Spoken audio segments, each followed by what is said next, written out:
আসসালামু আলাইকুম, কি খবর সবার? আজকে আমি গাজরের হালুয়া রেসিপি শেয়ার করব। আমি যেভাবে তৈরি করি খুবই সিম্পল ওয়েতে সেটাই শেয়ার করব। আমি এখানে 1 কেজি গাজর গ্রেট করে নিয়েছি। অনেকে আছে গাজর বয়েল করে তারপর ইউজ করতে পছন্দ করেন, আমি এভাবে পছন্দ করি তাই আমি এভাবে করেছি।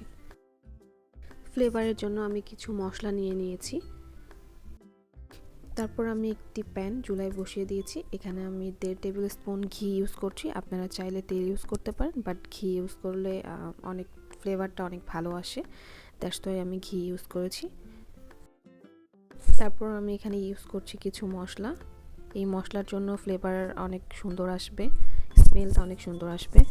আমি এটা বেশিক্ষণ হিট করব না, একটু ফ্লেভার চলে আসলেই আমি এখানে গ্রেট করে রাখা গাজর অ্যাড করব। তারপর এখানে আমার মনে হলো যে আর একটু ঘি অ্যাড করা উচিত, সো এখানে আমি আর একটু ঘি অ্যাড করলাম 1 টেবিল স্পুনের মতো।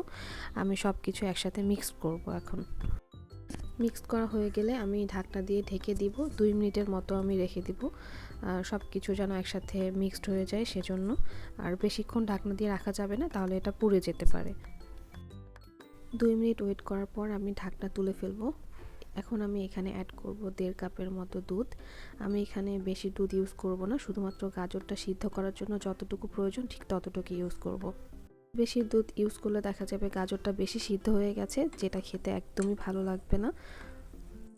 দুধ ভালোভাবে মিক্সড করা হয়ে গেলে আমি ঢাকনা দিয়ে দেব, ওয়েট করব 10 মিনিটের জন্য। বাই দ্য ওয়ে, এখানে আমি একটা জিনিস বলতে ভুলে গেছি। আমি এখানে যে দুধ ইউজ করেছি এটা আগে থেকে জাল দেওয়া ছিল, কাঁচা দুধ না।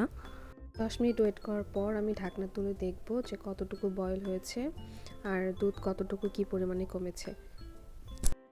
বয়েল অলমোস্ট হয়ে গিয়েছে, আর দুধ তো দেখতেই পাচ্ছেন কতটা কমে গিয়েছে আগের থেকে। আমি আরও 2 মিনিটের মতো ঢাকনা দিয়ে রেখে দেবো যেন প্রপারলি কুক হয়ে যায় আর দুধের যে পরিমাণটা দেখা যাচ্ছে এটা যেন কমে আসে। 2 মিনিট ওয়েট করার পর আমি ঢাকনা তুলে ফেলবো এবং আমি চেপে চেপে দেখব যে লিকুইডের পরিমাণ কতটুকু কমেছে। যখন দেখব লিকুইডের পরিমাণ অনেকটাই কমে এসছে, এই পর্যায়ে আমি অ্যাড করব 1.5 কাপ পরিমাণ চিনি।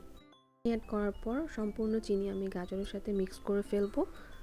চিনি অ্যাড করার কারণে গাজর থেকে কিছুটা পানি আসবে, সো এই পানিটা আমি শুকিয়ে ফেলবো। আমি অ্যাকচুয়ালি ঝরঝরে খেতে পছন্দ করি, তাই আমি এখান থেকে পানিটা শুকিয়ে ফেলবো। গাজর থেকে পানি শুকিয়ে আসলে এখানে আমি অ্যাড করব গুঁড়ো দুধ। গুঁড়ো দুধ অ্যাড করার কারণে ফ্লেভার অনেক ভালো আসবে আর খেতেও ভালো লাগবে। এখানে আমি 1/2 কাপ পরিমাণ গুঁড়ো দুধ ইউজ করব। আপনারা চাইলে এর থেকে বেশি ইউজ করতে পারেন, বাট খুব বেশি ইউজ করলে অ্যাকচুয়ালি ভালো লাগবে না খেতে। গুঁড়ো দুধ মিক্স করা হয়ে গেলে আমি এটা অনবরত নাড়তেই থাকবো, আর অনবরত না নাড়লে পুড়ে যাওয়ার প্রবলেম হতে পারে, সো আমি এটা অনবরত নাড়তেই থাকবো। ঝরঝরে হয়ে গেলে আমি এটা তুলে ফেলবো। ফাইনালি এটা আমার ডান, সো আমি একটা বোলে তুলে ফেলবো। দেখুন কতটা ঝরঝরে হয়েছে। আপনারা আমার রেসিপি ফলো করে বাসায় বানাতে পারেন। আমি খুব সিম্পল ওয়েতে বানাই আর এটাই আপনাদের সাথে শেয়ার করলাম। এখানে আমি ডেকোরেশনের জন্য অ্যাড করব বাদাম।